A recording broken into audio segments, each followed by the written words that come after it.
tenemos una sesión de lujo. Lo bueno si breve, dos veces es bueno. Vamos a tratar en 30 minutos un tema que merecería más o menos una semana de debate. Entonces vamos al lío. Hay tres profesionales que saben muchísimo del tema de hoy, que es cómo el mundo congresual y la formación médica se ha adaptado al terremoto que estamos viviendo, especialmente aprovechando lo virtual. Vamos al grano, les doy las gracias, les presento pidiéndoles que en 5 minutos comenten cómo se han adaptado al contexto actual, qué han hecho y qué han aprendido. Al lío directamente con Javier García de la CEPA, Periodoncia. Javier, ¿habéis reaccionado a lo grande? Cuéntanos.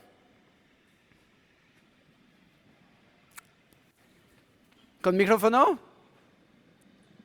Hola. Y sin mascarilla. Buenas, Perfecto, Javier. ¿veis? Muy bien, importante. Bueno, un abrazo muy fuerte. Muchas gracias, Eric. Y encantado, Ricardo y José María, de estar con vosotros hoy. Es un honor para mí compartir con excelentes profesionales. Y un saludo a todos los que nos estén oyendo y un mensaje de mucho ánimo y de mucha fuerza ante lo que nos queda todavía, que esperemos que sea muy poquito. Gracias. Bueno, Eric, la pregunta que me haces, si quieres que ya entre al grano, no sabía si tenía que bailar rock and roll, house. No, cancelamos el baile, os desnudaréis después, pero de momento la parte seria, tienes que resumir 6 meses en 5 minutos, fácil. Bueno, os resumo rápidamente. Nosotros lo que hicimos teníamos que hacer un congreso en mayo de 4 días, con 100 horas de formación y obviamente pues no pudimos hacerlo, no hace falta que contemos lo que ha sido la pandemia. Entonces pusimos la maquinaria a trabajar y vimos dos opciones. Una, hacer 4 días online, o dos, dar un paso atrás, aceptar la situación que estábamos viviendo y ponernos a pensar. Al ponernos a pensar, nos dimos cuenta que la naturaleza de nuestra actividad era la difusión del conocimiento. En el caso de un congreso científico, como digo. Y lo que empezamos a hacer fue identificar los diferentes grupos de interés con los que nos relacionamos, que el primero, lógicamente, los destinatarios del contenido científico. El segundo, las empresas que nos permiten financiar esa actividad. El tercero, y no menos importante, los speakers, que son los que nos proveen de contenido y de conocimiento. Y, obviamente, bueno, pues el resto de entidades en términos institucionales que suelen colaborar con una entidad científica. Y lo que aplicamos fue una estrategia de segmentación que nos permitiera identificar todo el contenido que teníamos y asignarlo por cada segmento, a cada grupo. Y eso nos condujo a darnos cuenta de que teníamos que separar y adecuar la oferta a cada grupo, que teníamos que entender que las empresas también se habían quedado sin herramientas de marketing y de llegada a su mercado, y decidimos rápidamente, en vez de un congreso de 4 días, vamos a hacer un festival. Hola. ¿Qué quiere decir? Cuéntame. Que desde el 11 de septiembre hasta el 28 de noviembre estamos ofreciendo contenido estructurado los viernes tarde y sábado mañana, y la tarde del viernes muy importante pensando en los países iberoamericanos, y luego contaré por qué. Viernes tarde y sábado mañana hacemos simposios, y de lunes a jueves hacemos sesiones de 1 hora, hora y media, lo que antes se denominaban talleres o actividades muy concentradas. Era una incógnita, todo hay que decirlo. Había gente que no creía en el proyecto, pero el caso es que empezamos a ponerlo en marcha y los datos que hoy tenemos a 31 de octubre, aún nos queda todo un mes y, ojo, hay demanda para que lo prorroguemos hasta el 17 de diciembre y, obviamente, el año próximo estamos pensando en cómo mejorarlo. Pero los datos son espectaculares. Hemos conseguido ya impactar, llegar a más de 25.000 profesionales.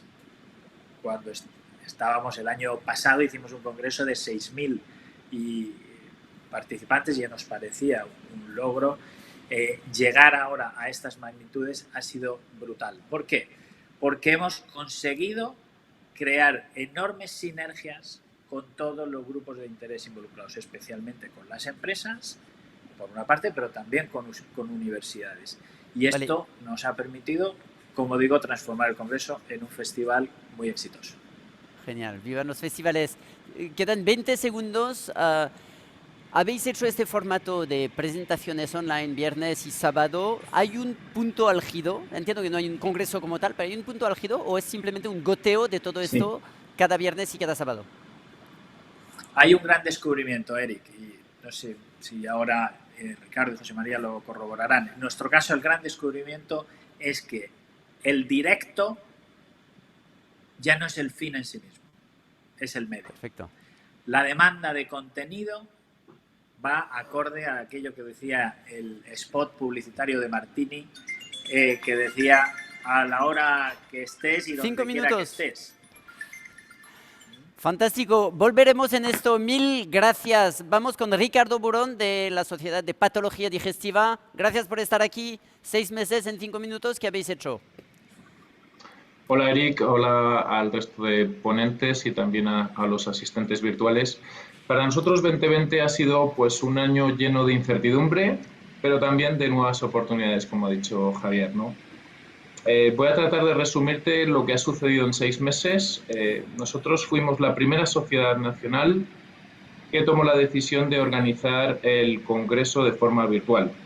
Esto ha conllevado 5 decisiones claves desde mi punto de vista. Una es la que ha comentado Javi. En primer lugar, en un primer momento, pues teníamos dudas de si postergarlo a presencial o semipresencial o directamente online, y el mes de abril, me parece por allá por el 20 de abril, tomamos la decisión de hacerlo de forma online. Esto, ¿qué ha conllevado? Ha conllevado, como ha dicho antes mi compañero Javier,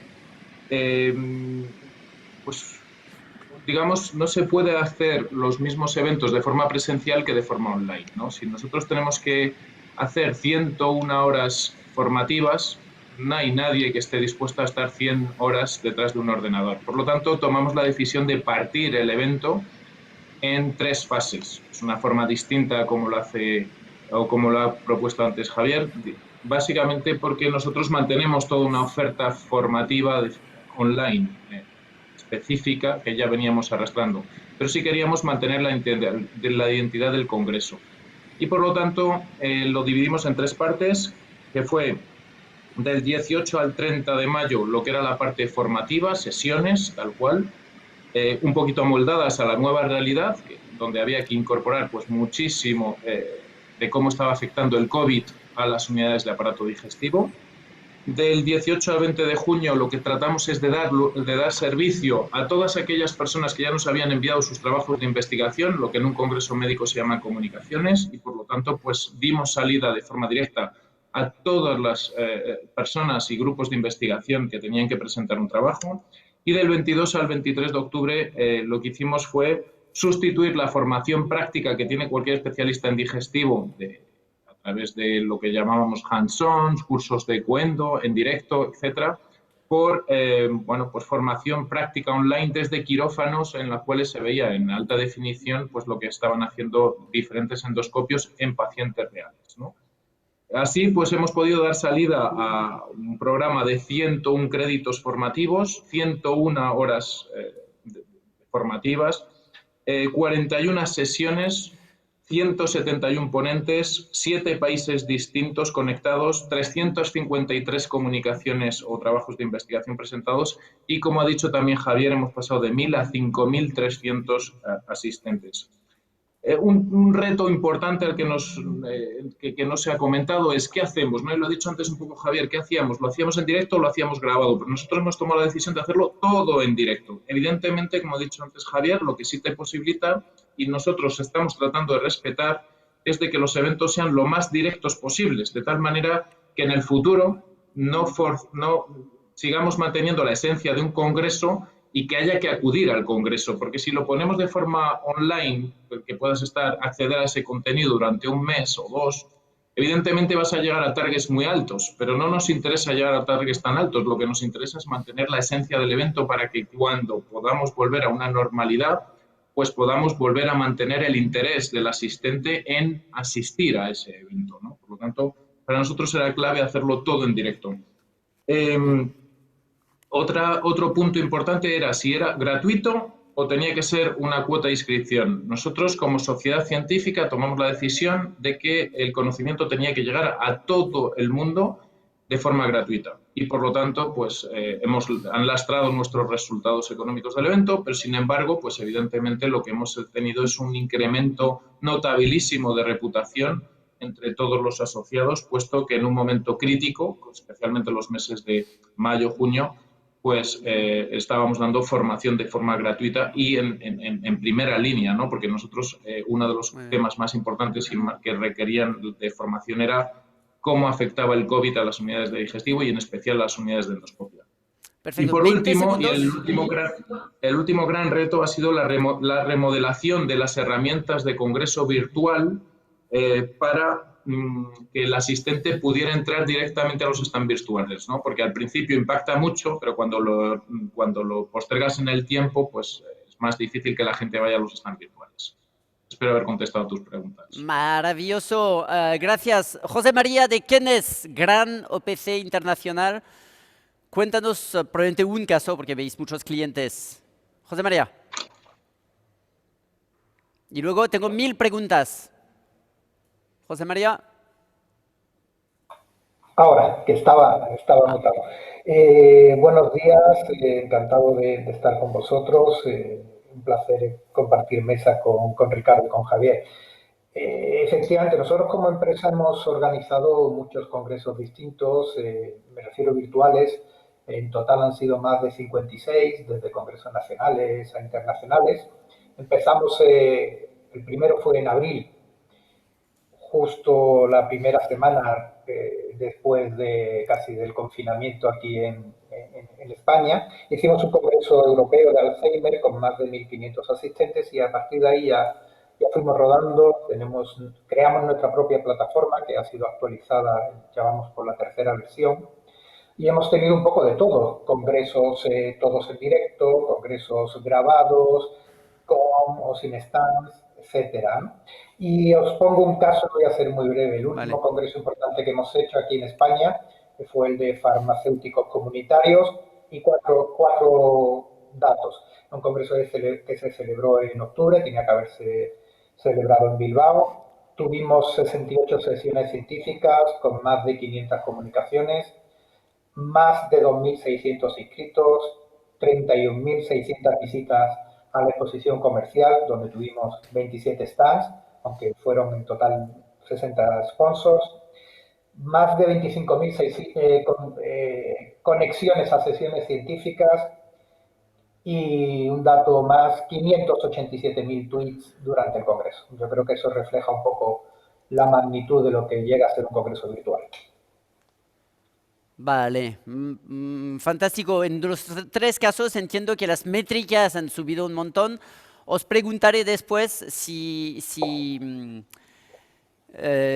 medís el nivel de engagement más allá del número de conexiones, porque es fácil conectarse e ir a hacerse un café. Pero antes de esto, no sé si habléis de eventos o de programas de difusión del contenido. Ricardo ha comentado un poco que ve un interés en el directo, en decir hay algo que pasa puntualmente, todo el sector se tiene que congregar en un momento dado.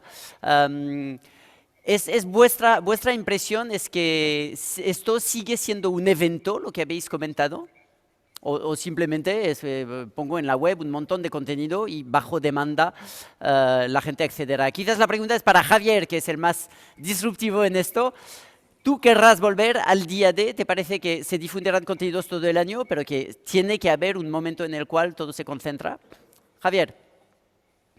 Absolutamente, Eric. Y tenemos que empezar a verlo como algo complementario, no como algo contrario. Es decir, esto no sustituye a la experiencia del evento físico tal como lo conocemos. Esto es una nueva oportunidad que ya teníamos tecnológicamente, pero que no éramos capaces de asimilarlo porque no nos atrevíamos. Y lo único que ha hecho ha sido acelerar el uso de la tecnología y ser conscientes del alcance global que pueden tener nuestras entidades, cualquier entidad que se dedique al conocimiento. Dicho eso, el evento físico, claro que va a volver en cuanto tengamos inmunidad y además va a volver con muchísima más fuerza. Ahora bien, también integraremos ahí lo que hemos aprendido este año, porque habrá mucha más tecnología, habrá mucha más capacidad de difusión a todo el planeta, si así lo queremos, utilizando español e inglés, y habrá más disfrute del evento en sí mismo. Por tanto, a tope. Ahí. Vale, perfecto. Era una pregunta, es ¿qué futuro para el evento físico y su interacción con los contenidos virtuales? José María o Ricardo, uno de los dos quiere opinar sobre qué será el Congreso del futuro. Serán 3 días, un poco como antes, pero preparados por 3 meses online y extendidos por 3 meses online, un poco más que lo que hacíamos antes de esta pandemia. ¿Quién? A ver, por ejemplo, yo, si no te importa, Ricardo, yo creo que el evento congresual obviamente va a cambiar, se van a convertir en congresos híbridos, van a tener, por un lado, muchísima más proyección porque se van a poder llegar a lugares donde hasta el año pasado no se planteaba un congreso nacional o incluso un congreso internacional, pero esto al mismo tiempo les va a plantear ciertas incógnitas. Una, la rotación de esos grandes congresos será la misma, variará, y fundamentalmente el gran reto va a ser dimensionar bien un congreso híbrido.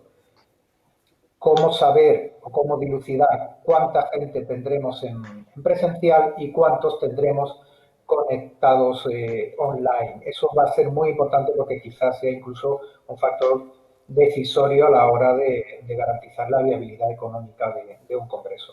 Yo creo que estudiando esos parámetros podemos pensar que los congresos desde luego van a cambiar, van a ser a partir de ahora presencial e híbrido seguro.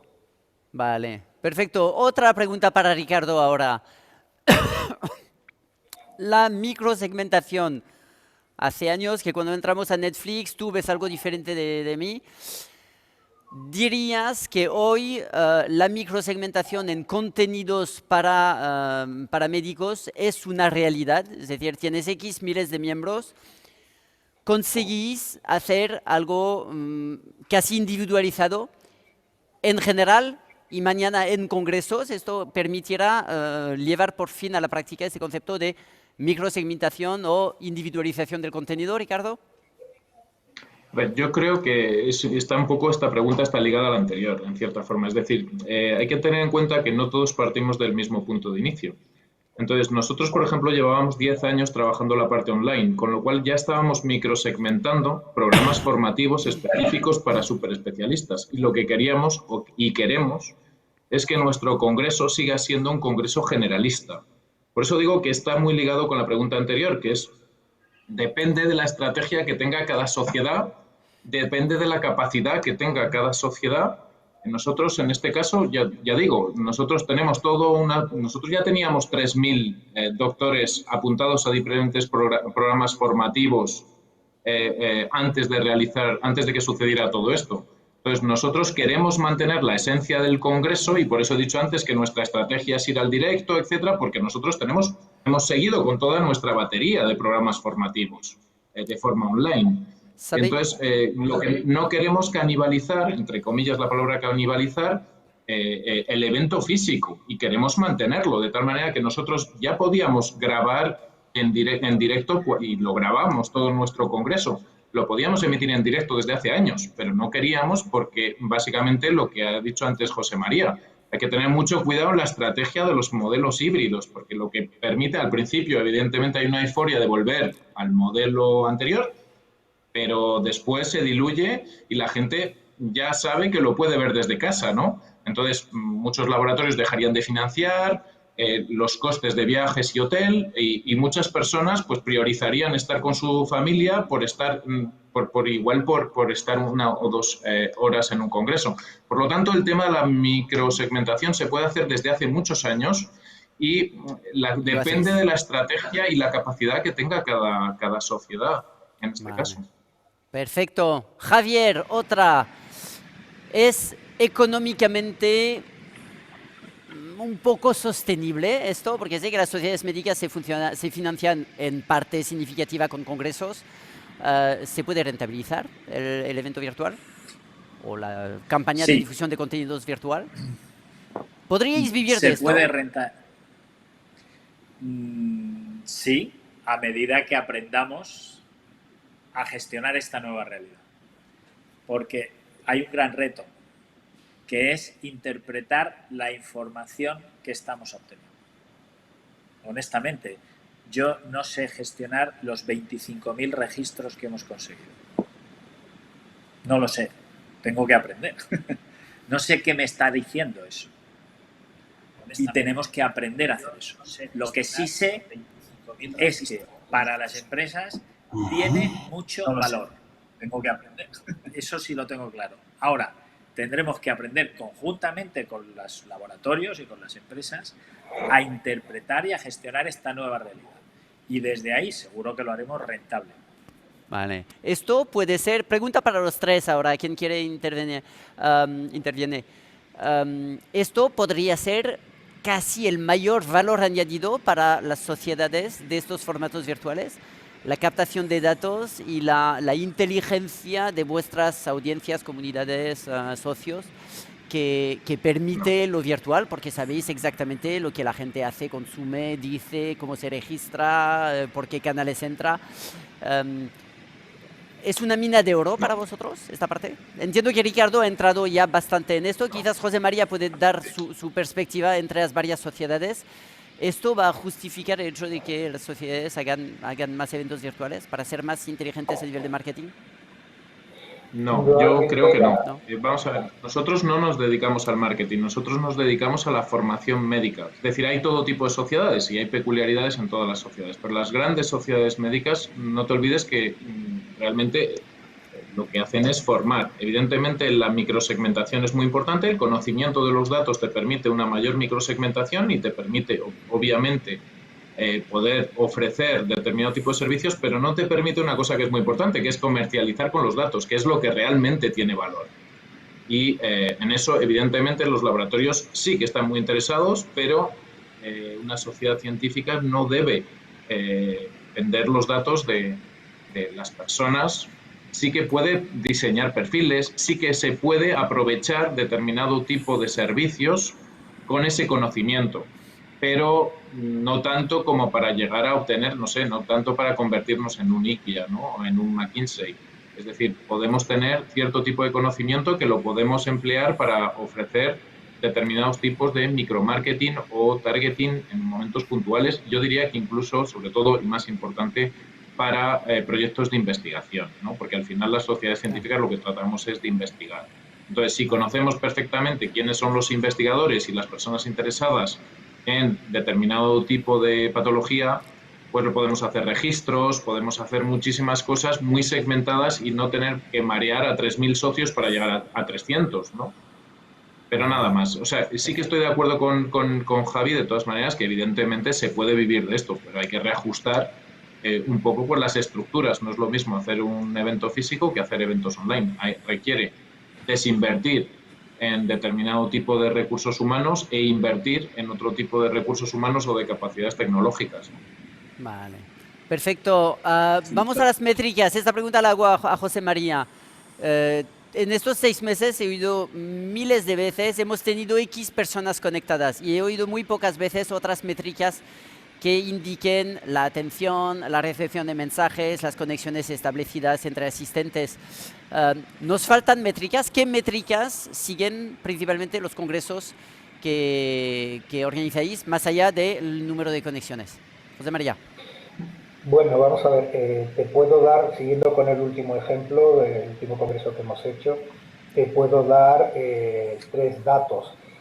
2.600 inscritos, más de 25.000 conexiones a sesiones científicas y, por ejemplo, en los chats que tuvimos, los chats con empresas privadas, con los sponsors, tuvieron más de 3.700 interacciones, y en los chats públicos que los mismos congresistas crearon para relacionarse entre ellos, más de 3.600.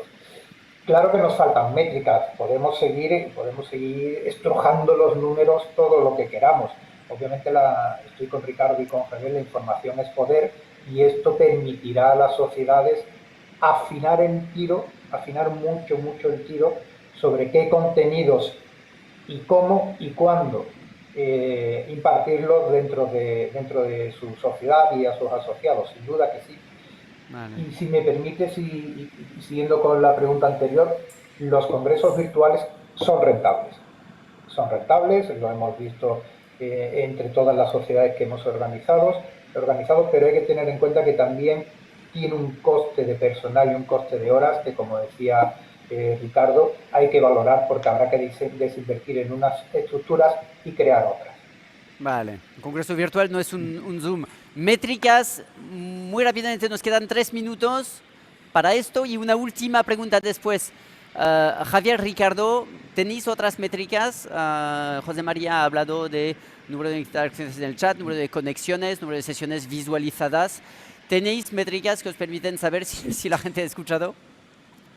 Sí, Eric, yo sí que me gustaría matizar. Realmente la oportunidad que se abre no es tanto la métrica, que obviamente esa es la tecnología, nos va a dar posibilidad de medir enormes, no hay problema. La verdadera oportunidad reside, tal como ha expresado Ricardo muy bien, en reconectar a las entidades basadas en el conocimiento con su misión o con su propósito, como ahora se denomina, para poder poner su razón de ser y algo muy importante, que como entidades sin ánimo de lucro pueden cubrir un espacio y tienen una oportunidad para aglutinar intereses de diferentes actores en un ámbito de conocimiento o en un sector. Y eso, el conectar fuertemente con su misión y el poder desplegarlo al conjunto de la sociedad es la gran oportunidad. Y ahí es donde hay que generar nuevas métricas. Vale. Para ver el impacto social, el impacto en formación y el impacto en calidad asistencial que pueden tener nuestras entidades. También llegando a la sociedad y mejorando la salud de la población. ¿Tienes una idea de métrica o estás trabajando en ello? Bueno, nosotros concretamente ya tenemos un proyecto que, bueno, adelanto porque ya lo hemos lanzado, pero lo que vamos a hacer directamente nosotros es entender los eventos formativos, toda la actividad que tenemos, como un medio para establecer una meta de salud acorde a los objetivos de desarrollo sostenible de la Agenda 2030 de Naciones Unidas, para lanzar un proyecto muy ambicioso en el cual todos los actores del sector se puedan sentir copartícipes de esa idea y que los congresos sean el medio para esa consecución. Y vamos a crear un panel, un estudio anual que nos permita conocer cómo estamos acercándonos a ese objetivo. Genial, se mejora el mundo. 10 segundos cada uno es un horror. El networking, no quiero saber la fórmula, pero el networking funciona, la gente va a congresos especialmente para el networking, más allá de escuchar al gran gurú.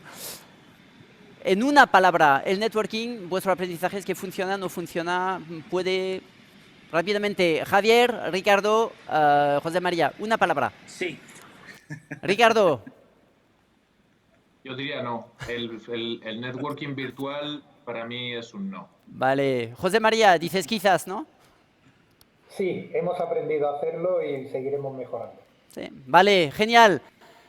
Javier, Ricardo, José María, millones de gracias. Os dejo the floor. Vale, gracias a todos.